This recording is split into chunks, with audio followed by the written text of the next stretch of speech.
Frankenstein by Lola M. Schaefer, illustrated by Kevin Atbury.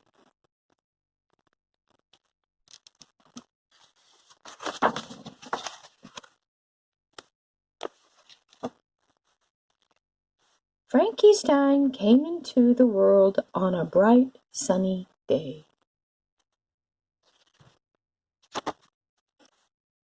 "Our son," announced his proud parents, and they rushed to his side. "Oh my," said his mother, "he's cute." "Why doesn't he look scary like us?" asked his father.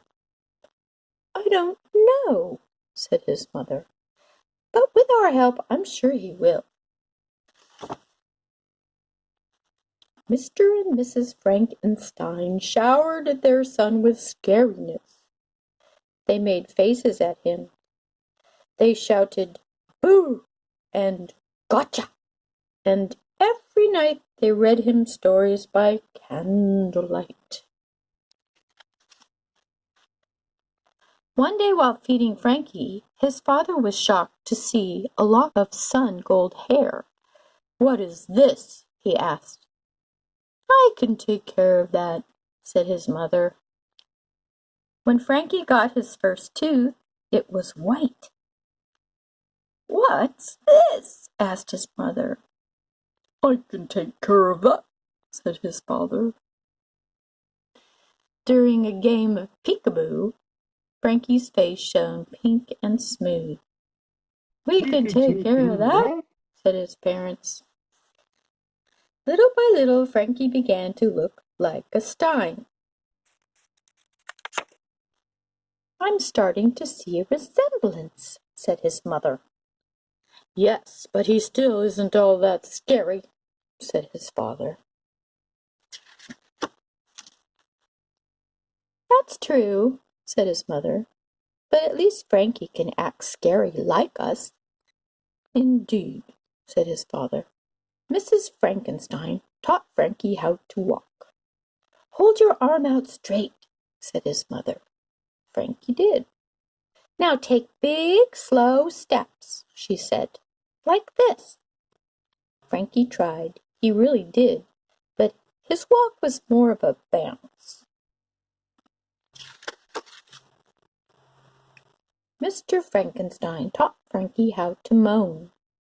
"Open your mouth wide," said his father. Frankie did. "Now groan long and loud," he said, "like this. Whoa!" Frankie tried. He really did, but his moan was more of a squeak.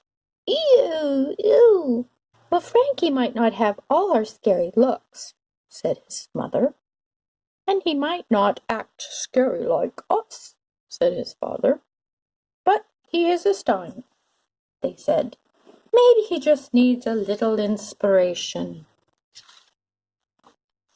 That night, Frankie's mother and father pulled the family tree from the closet.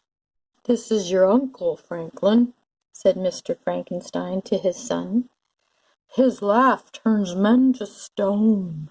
Frankie chuckled. "Here's your great-granddaddy, Frank, the Gripper," said Mrs. Frankenstein.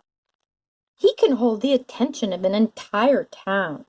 Frankie flexed his muscles. "And this is your grandmother, Frances," said Mr. and Mrs. Frankenstein.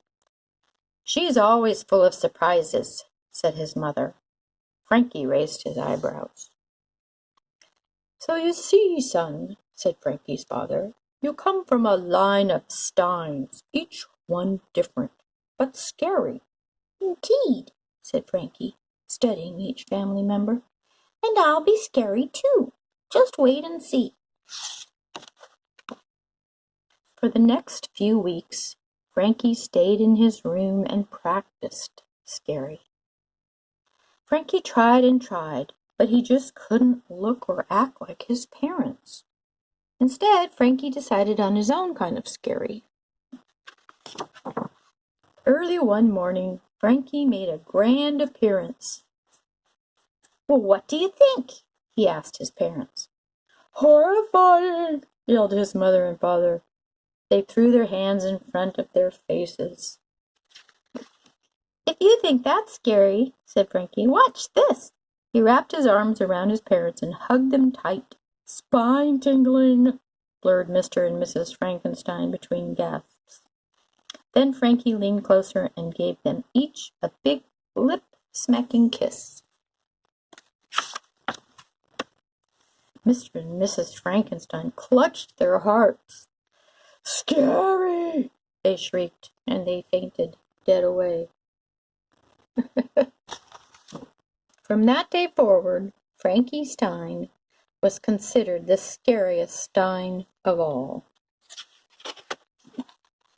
Until Francie Stein came into the world. If you liked this book, give it a thumbs up. Ring the bell to subscribe. You're much appreciated. The end. Happy Halloween! Thanks for watching, friends. See you soon.